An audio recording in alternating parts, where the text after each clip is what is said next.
Sayın Atatan YouTube kanalımızın izleyenleri, Türkmenistan gündemi haber bültenimize hoş geldiniz. Bültenimizdeki haber başlıkları: Türkmenistan Devlet Başkanı Rusya'daki Zafer Bayramı etkinliklerine katıldı. Türkmen ve Tacik şirketleri yaklaşık 11 milyon dolarlık sözleşme imzaladı.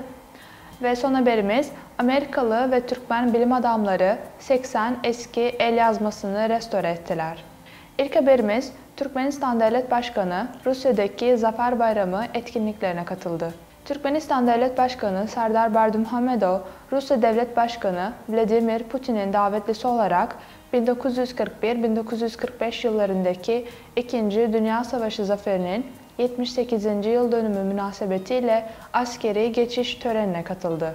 Türkmenistan Devlet Başkanı ile birlikte Moskova'daki Kızıl Meydan'da gerçekleştirilen askeri geçit törenine Ermenistan Başbakanı Nikol Paşinyan, Belarus Devlet Başkanı Aleksandr Lukashenko, Kazakistan Devlet Başkanı Kasım-Jomart Tokayev, Kırgızistan Devlet Başkanı Sadır Japarov, Tacikistan Devlet Başkanı Emomali Rahman ve Özbekistan Devlet Başkanı Shavkat Mirziyoyev katıldı.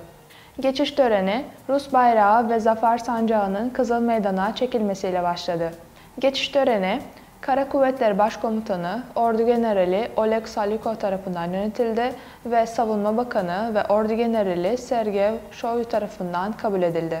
Geçiş töreninde askerler katılımcıları selamlayarak geçtiler ve aynı zamanda Rusya'nın çeşitli askeri birliklerinin askeri ekipmanları gösterildi.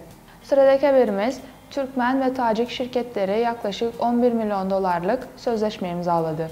Tacikistan'ın başkentinde Tacikistan ve Türkmenistan girişimcilerinin iş forumu gerçekleştirildi. Duşanbe'de düzenlenen Türkmen-Tacik İş Forumu sonucunda 23 belge imzalandı. Etkinliğin açılışında Tacikistan Cumhuriyeti Başbakan Yardımcısı Usman Ali Usmanzada ve Türkmenistan Bakanlar Kurulu Başkan Yardımcısı Batır Attayev konuşma yaptı. Usman Ali Usmanzada, Tacikistan ile Türkmenistan arasındaki ortak çabalar ve sürekli ikili ziyaretler sayesinde ikili işbirliğinin üst düzeye ulaştığını kaydetti. Bu tür etkinliklerin düzenlenmesi, ticari ve ekonomik işbirliğinin gelişmesine, ihracat potansiyelinin arttırılmasına ve ikili ekonomik ve yatırım işbirliğinin güçlendirilmesine katkıda bulunmaktadır dedi. Konuklara ve katılımcılara Tacikistan Cumhuriyeti'nin yatırım fırsatları ve Türkmenistan'ın sosyoekonomik gelişimi konulu sunumlar sunuldu. 2022 yılında Tacikistan ile Türkmenistan arasındaki dış ticaret hacminin 2021 yılının aynı dönemine göre 2,3 kat arttığı kaydedildi. Forum sırasında katılımcılara sanayi, enerji, hizmetler, tarım, lojistik, ulaşım ve haberleşme alanlarında iki devletin yatırım fırsatları sunuldu. Forum sonucunda B2B formatında görüşmeler yapıldı ve yeni işbirliği belgeleri imzalandı.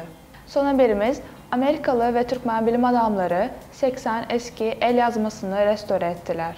Türkmenistan'da saklanan 80 eski el yazması restorasyonu projesi, Türkmenistan Bilimler Akademisi'ne bağlı Maftungulu Ulusal Dil, Edebiyat ve El Yazmaları Enstitüsü uzmanları ile ABD Kongre Kütüphanesi'nden bilim adamları tarafından tamamlandı. 2020 yılında başlayan ilk aşamanın bir parçası olarak Türkmen restoratörler, Amerikan Kongre Kütüphanesi, Metropolitan Sanat Müzesi ve Yale Üniversitesi'nde araştırma ve görsel toplama çalışmaları yürüttü. Projenin 3. bölümü yakında başlayacak. Bilimler Akademisi, Dil, Edebiyat ve El Yazmaları Enstitüsü'nden bilim adamları, nadir bulunan kitapları, eserleri ve eski el yazmalarının benzersiz koleksiyonlarını depolayan diğer büyük Amerikan kurumlarını ziyaret edecekler. Marion N. Smith'in kurucu ortağı ve CEO'su William Bradford Smith, Kongre Kütüphanesi Kitap Koruma Departmanı Başkanı Yasmin Khan ve Kongre Kütüphanesi Kitap Koruma Departmanı'nda kıdemli uzman Tamara Ohenyan tecrübelerini paylaşmak ve ortak çalışma yürütmek amacıyla Aşkabat'ı ziyaret etti.